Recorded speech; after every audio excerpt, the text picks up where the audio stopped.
नमस्कार सोहागे आदरे चैनल सबाइके स्वागत। आज आमी कातला माछेर एत बड़ो माथा दिए पुঁই শাকের চচ্চড়ি করে দেখাবো। আমি প্রথমে কড়াতে তেল গরম করে একটা বড় মাপের কাতলা মাছের মাথা ভেজে নিচ্ছি। মাথাটা এত বড় যে আমি নাড়তেই পারছি না। তারপর মিক্সির কন্টেইনারে কাঁচা লঙ্কা, আদা কুচি, রসুন,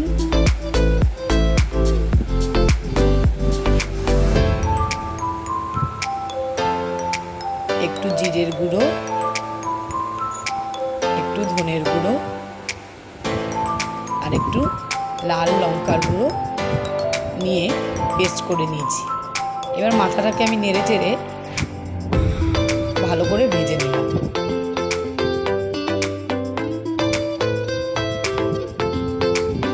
মাথাটা ভেঙে ভেঙে আস্তে আস্তে করে ভেজেছি।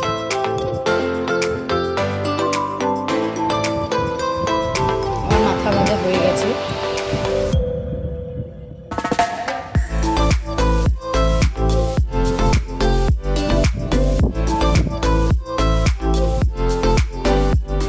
এবার আমি কড়াতে তেল দিয়ে তাতে 5 ফোড়ন সম্বাদ দিলাম। 5 ফোড়নটা হয়ে গেলে আমি দিয়ে দেব কাটা আলু।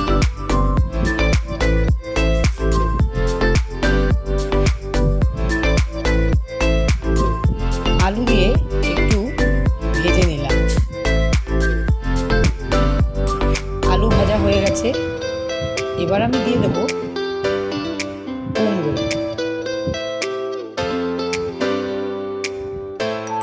কুমড়োগুলো একটু ডুম ডুম করে কেটে নিয়েছি।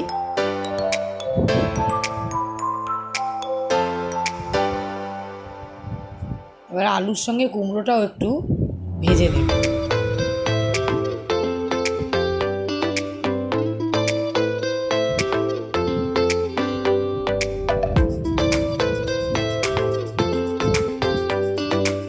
আলু কুমড়ো ভাজা হয়ে গেছে।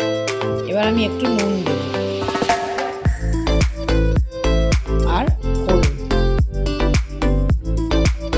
দিয়ে আবার একটু ভেজে নেব। পুঁই শাকটা পেঁয়াজ দিয়ে করব, তাই একটু পেঁয়াজ কুচি দিয়ে দিলাম। খুব বেশি পেঁয়াজ কুচি নয়, অল্প।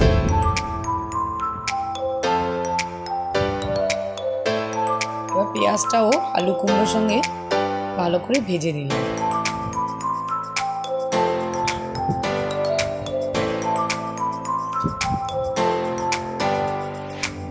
আর পেঁয়াজ ভাজা হয়ে গেছে। এবার আমি মিক্সিতে যে পেস্টটা করে রেখেছিলাম সেটা দিয়ে দিলাম। দিয়ে মশলাটা আলু কুমড়ো পেঁয়াজের সঙ্গে ভালো করে কষিয়ে নেব। তখন আমি অল্প নুন হলুদ দিয়েছিলাম। এবার আর একটু নুন হলুদ আর স্বাদ অনুযায়ী নুন দিয়ে দিলাম।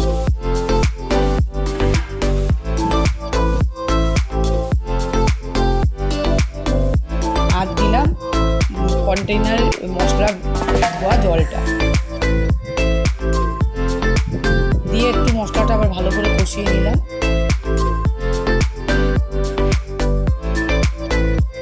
এবার আমি কেটে ধুয়ে রাখা পুঁই শাক দিয়ে দেব।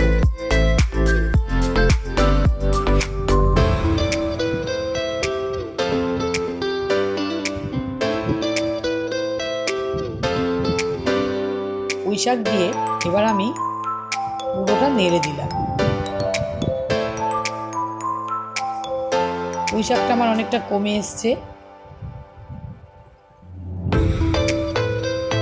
এবার আমি দিয়ে ভেজে রাখা মাথাগুলো দিয়ে দিলাম। দিয়ে আবার খুব ভালো করে মাথার সঙ্গে পুঁই শাকটাকে মিশিয়ে নেব।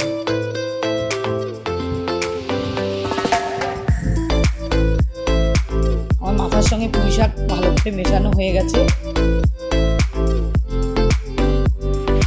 এবার আমি চিনি দিলাম। পুঁই শাকের চচ্চড়িতে একটু মিষ্টি দিলে ভালোই লাগে খেতে। আমি দিয়েই থাকি চিনি।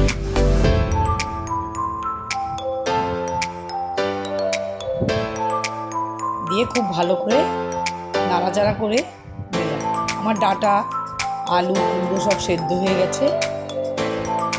আর একটু নেড়ে চেড়ে নিয়ে নেই, আমার পুঁই শাকের চচ্চড়ি রেডি।